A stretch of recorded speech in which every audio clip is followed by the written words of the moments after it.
কার এত বড় সাহস হয়েছে যে আমার নামে করবে কোর্টে মামলা? একজন আমাকে কমেন্ট করেছে সে নাকি আমার নামে করবে কোর্টে মামলা। তো কিসের অপরাধে করবে কোর্টে মামলা? আমি এই কমেন্টগুলো তুলে ধরে তাদের আসল মুখোশটা পাবলিকের সামনে নিয়ে এসে দিই, তাদের নামটা। তার জন্য সে আমার নামে কোর্টে মামলা করবে। কমেন্টটা নিশ্চয়ই দেখো, আমি দুটো ভাগে কমেন্টটা দিলাম, অনেক বড় তো তার জন্য। তো দেখো, তুমি মামলা করবে, আমার কাজটা তুমি সহজ করে দিলে। এতদিন আমি ভিডিও বানাই, আমি কিন্তু ছোট বড় কোনোদিন কাউকে কথা বলি না। তোমরা যেরকম ভাবে আমাকে অপমান করো, সেই অপমানের জবাব আমি কিন্তু তোমাদেরকে দিই। তো এটা আমার কি দোষ আর তোমাদের কি দোষ সেটা আমার পাবলিক বলবে, আমার ফ্রেন্ডরা বলবে যে আমি কোথায় দোষটা করেছি।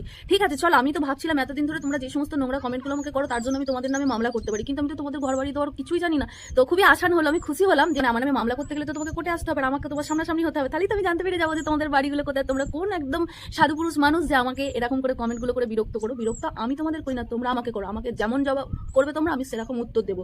তো ঠিক আছে, আমার এর জন্য আমার বন্ধুরাই তোমাকে জবাব দিয়ে দেবে, আমাকে বেশি কিছু বলতে হয় না। আমি ছোট বড় কাউকে কথা বলি না, কোনো ধর্ম নিয়েও আমি কথা বলি না। আমাকে যে ছোট করে আমি তাদেরকেই সেই জবাব দিই। তো কথাটা ঠিক বললাম না ভুল বললাম, তোমরা একটু বিচার করে দিও।